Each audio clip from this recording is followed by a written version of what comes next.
It was a realization that good parenting involves pushback. It's not that we're wanting to create unnecessary conflict. Good parenting involves having some firm boundaries when you know what you're doing is the best thing for your kid. This is Virtuous Leaders, the podcast for based Catholics who will speak truth, do good, or die trying. Here's the show. If I were better screen time than the author of Creating a Tech Healthy Family, how do you save children from digital destruction? Really, I think it comes down to instilling values and habits in your home that override any attraction or distraction that tech can bring, because our kids need something to turn to that's going to ground them, that's in this physical world that we have right here. And that's connection with other people, right? That's values that they hold inside. It's finding things in the physical world that they love so much, that they love more than staring at a screen, really. How you pull that off? How you take them away from something so addictive and get them attracted to real life activities? Well, obviously, the best way is starting when they're young, because if you instill those habits and those passions and those values when kids are young, before they have a lot of access to technology, then that's something that they carry with them. Also, modeling that in the home as a parent, how are we spending our free time? Do we have screen-free rituals that we turn to when we're feeling stressed or we need to unwind? That's obviously another way. And then a lot of conversations about what does healthy tech use look like? What does a human being need in order to thrive? And I always tell my kids, and I tell everyone, while technology has changed, what kids need hasn't changed. And so as human beings, we need the same things that we've always needed. We need sleep, we need human connection, we need physical activity, we need time outside, we need to nurture our brains and be learning. So all of these things that require us to live a healthy life are by and large things that we're not going to find on a screen. And so just having those conversations with our kids, modeling that, and then creating boundaries around tech together. Conversations are important for forming the intellect, but how realistic is it to convince a teen that the smartphone is not in their best interest? Yeah, really, it depends on the teenager. And some are harder than others, obviously. But a lot of it, again, comes down to, I think, drawing upon what are their interests, what are their goals, what are their values, and then bringing it back to that. So let's say you have a teenage son who is a real fanatic about soccer and has some pretty lofty goals. Maybe he wants to play soccer in college. Then tying back both the time that is spent on screens and the activities spent on screens, how are those going to help him achieve those goals? And that's when it matters. That's when it starts to matter to them, is when they see, oh yeah, if I'm up scrolling on my phone until 3 or 4 o'clock in the morning, then I'm really probably not going to be a very good soccer player, because I need sleep. My body needs sleep to be able to recuperate, to do that well. So I think anytime you can tie back those maybe challenges or distractions that you're seeing back to something that really matters to them, then that's a really good start. I think there's a lot of depth to your approach, which is treating them as beings with reason and focusing on the true good and using that to drown out the evil. However, I think it may be difficult for parents to see how to apply this practically in their day-to-day lives. Do you have a success story you can share of how you implemented this vision? Yeah, well, I think essentially it does start with creating some expectations and boundaries together as a family. And so we, as our own family, created a family tech plan. And really, probably the biggest success story started in my own home. And that would have been many years ago. Our family moved across the country, and we gave our oldest daughter a smartphone, purely thinking of it as a communication device, something that she could reach us if she didn't know where to get off the bus or to stay in touch with friends if she left working. She was 12 at the time. And I remember, not too long after that, just her coming home after school and spooning her cereal into her mouth with one hand, but doing this with the other, scrolling and not talking to me. And it was one of those moments where I thought, wait, where did my kid go? And this was like the ultimate oldest child, like the kind of kid that cleans her room without being asked, right? And so I think that's the mindset of a lot of parents, especially with their oldest kids, is like, yeah, my kid can handle this. But in reality, we know that these devices are using persuasive design. They're designed to keep us hooked and keep us connected. And so it's really, in the words of our former US Surgeon General, it's not a fair fight. And so at that, not long after that, we went back to a brick phone, and it was super hard. There were a lot of tears, but as time passed and we created a family tech plan together, created boundaries together, and started also living that ourselves as parents, trying to model that better. Through time, she started to accept a lot of those limits and boundaries that we put on her technology and for the whole family. And then I'll never forget, as she was getting ready to leave home and was writing her college essay, she was talking about that challenge of having to go back to a brick phone. And she said, I found myself she said, my ears were covered when the world was telling me who to be. I found myself on my own. I know who I am. And that's really, that's a pretty mature statement. And that's definitely not how she felt when she was 12 or 13 when she was going through that. But I think if as parents, we can continually have those boundaries and have those conversations of talking about, we're doing this to keep you safe and to protect you, but also we're not saying we're not anti-tech, we're just pro connection. And we want to make sure that we're connecting with one another, that we're connecting with our values, that we're connecting with the things that really matter. And so, I mean, that's the biggest success story, right, that I've seen was one in my own home. But as I've worked with other families, I've also seen parents who have teenagers who are spending 40 hours a week on social media. And you'll see that stat. You'll see that as you read headlines that, some teens are spending as much time as like a full-time job on social media. And it's true. Like, I've seen real statistics that have been downloaded from teenagers' phones of the amount of time that they're spending. And as parents, lovingly, but also with some firmness, create boundaries, I've definitely seen those numbers drop. And then eventually teens themselves will say, yeah, I don't really love how my phone makes me feel, or I don't love the way I'm spending my time, or whatever it is. And it can take a while for them to come to that realization on their own, but it does happen. Okay, so Andrea, you said something that just blew my mind. So I want to make sure that I heard this correctly. You gave your daughter a smartphone when she was 12, which is pretty common. And then you saw that it had a detrimental impact on her behavior. So then you actually took it away. If I understood this correctly, you actually Yes. removed the smartphone and you saw your daughter cry, but you did not give in. You did not cave. I'm having a really hard time understanding this. How did you manage not to cave when you saw those tears flying? Because That you love your daughter. Yeah, because at the end of the day, it was a realization that good parenting involves pushback.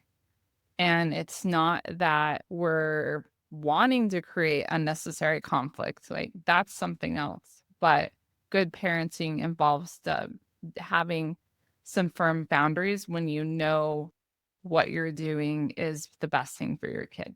And so at the end of the day, it was hard, it was uncomfortable, but I knew in my gut, like, this is the best thing for my kid. Just want to make sure this is sinking in here. So if it's what's best for your kid, you should do it even when it's difficult. Is that what we're saying here? Yep. If it truly, that developmentally, mentally, physically, if something's negatively impacting our kids in some way, and we know that in the long run is going to have detrimental effects on them, then we need to change something. And that's the motivation. What if they really, really, really want it? Well, our kids also want a lot of candy, right?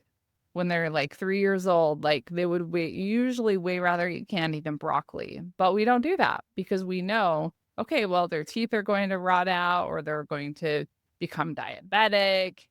Like there's a lot of consequences. And I think when it comes to technology, it hasn't seemed so black and white, but because technology moves faster than science and it moves faster than governmental regulation.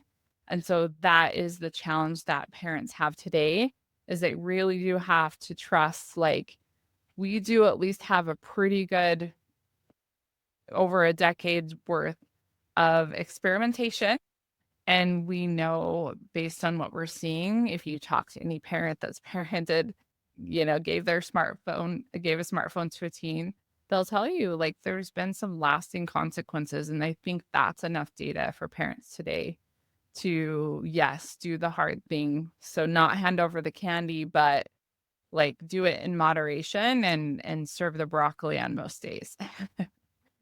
So how did your daughter survive middle school and high school without having any friends or any social life because she didn't have a smartphone? Yeah, so we did give her a smartphone back again prior to high school, but it was really simplified. It didn't have any social media or anything on it. And so she did have that opportunity to still text friends, but there were definitely things that she got left out of. I have 5 children.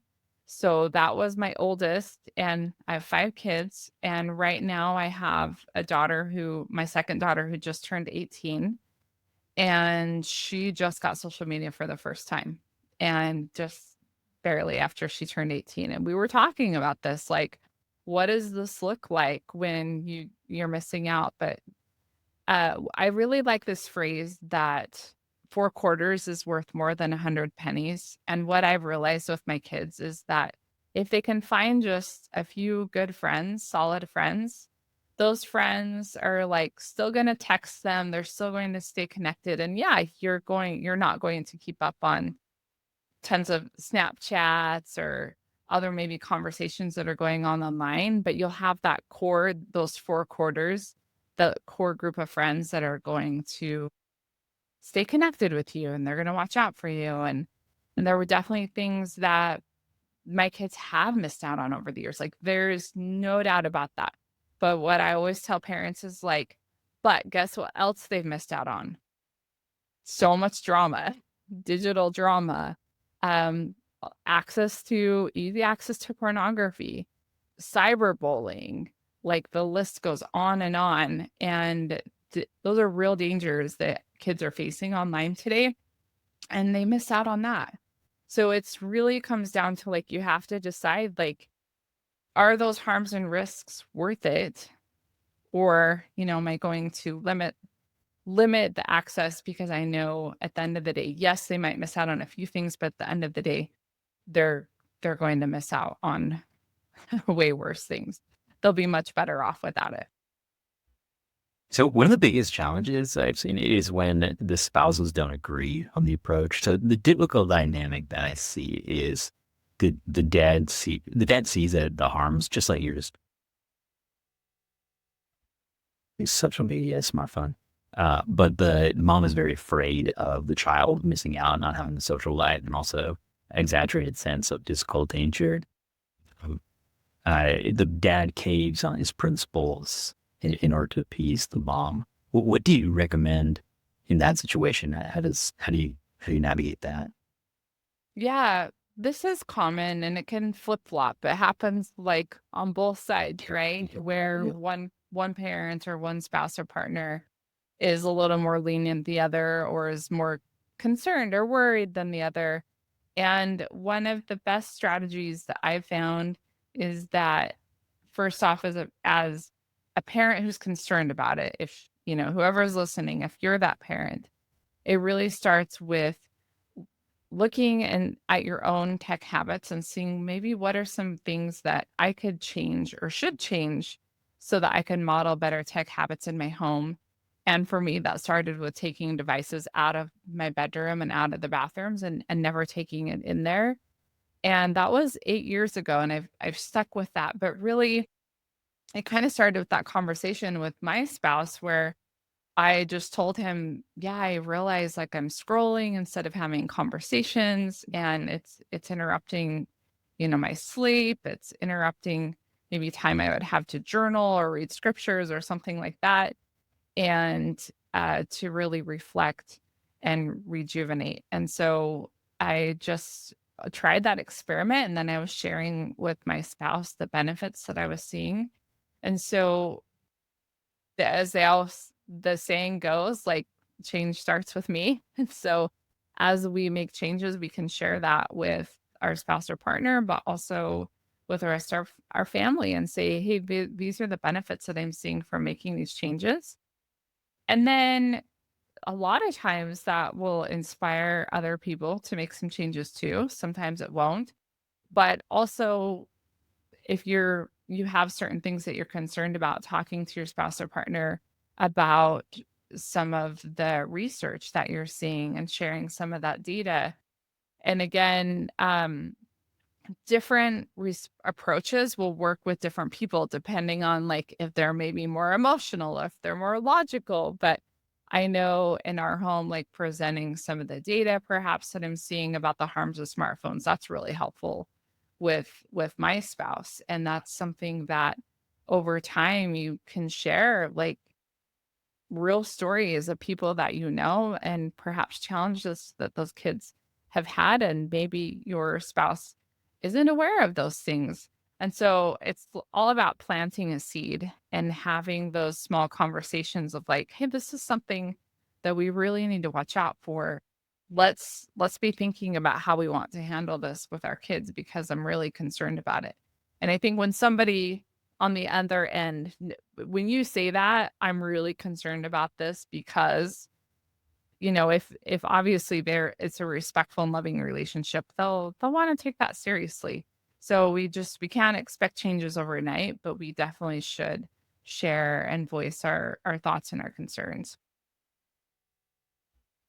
I'd like our audience to hear your top three takeaways from your book, Creating a Tech Healthy Family.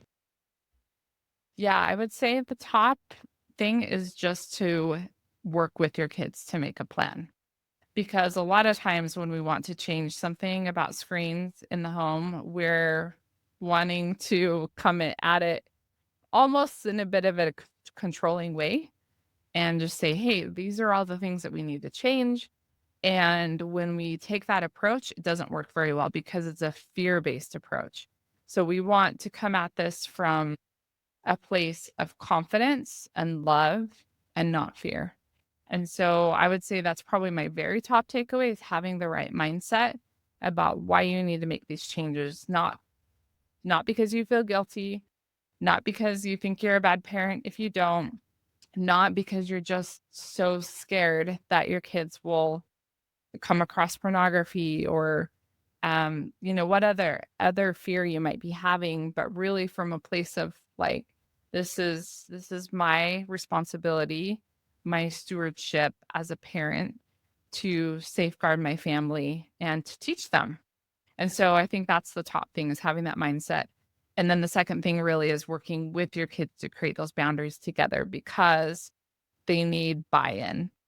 If we create rules and boundaries without conversation, or without explaining why we're creating those rules or boundaries, then they're just rules to be followed without a lot of internal motivation and without a lot of collaboration. So we need buy-in. And then I would say the last thing, And these aren't necessarily in order, but a third thing would be, again, to just model those habits yourself as a parent. So if you're frustrated with maybe the way your family's using technology, look at your own habits, pick one thing that you feel like you could change, work on it for a few weeks, and then share those benefits, the benefits that you're seeing and you're feeling in your life, because you will notice changes. And that definitely is a great way to turn the tech tide in your home. You help parents through better screen time. What do you do on better screen? Yeah, so the primary way we help parents is we have something called the Tech Healthy Family Hub. And inside of that, we have several courses. My background's in teaching. I taught at school before I stayed home with my kids. And so we have a course called Creating a Tech Healthy Family and one called Untangling Teens in Tech. So we have a lot of resources in there and master classes.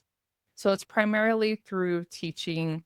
We offer a lot of live classes as well if parents want to go through the courses live. And, our primary goal there is to help parents worry less about tech and connect more with their kids. You mentioned you have 5 kids and you want to carve aside time for the daily scripture readings. And clearly, you are living with a higher purpose and you're communicating that to your children. What is the deeper purpose that drives you to live in such a countercultural way? Really, as I look around and I look at kids who are thriving, their parents do something countercultural. I just have noticed that trend. Like their parents do things differently. And I know it is hard and it can feel hard for our kids when they feel like, oh, we're the only family that has to do this, or you're the only parents that make us do this. And it's just like, yep, like this is how our family does things. So it's motivating to me because at the end of the day, I feel like if you can teach kids that it's okay to do things a little bit differently, to be countercultural, they're going to have that internal motivation and also just that strength and courage to be countercultural when they're away from you and they're in situations or moments where they're going to have to make a choice and you're not there to tell them, hey, that's the wrong thing or that's the right thing. And so if we're practicing this in our homes every day, whatever that looks like for your family, whether that's praying or scripture reading, or it's just conversations about, yeah, making better choices, whatever that is for your family, your kids are getting that daily practice so that when they go out on their own, they can stand on their own 2 feet and live their values. You talk about having the right attitude and mindset. And I can just see, I can just feel the positive energy coming from you. You have the calm, positive energy, which is such an important characteristic. That's our mom. So I congratulate you on what you've done and wish you continued success. Thank you. I really appreciate that. Thanks for listening. Please like, subscribe, and share with your friends. See you next time.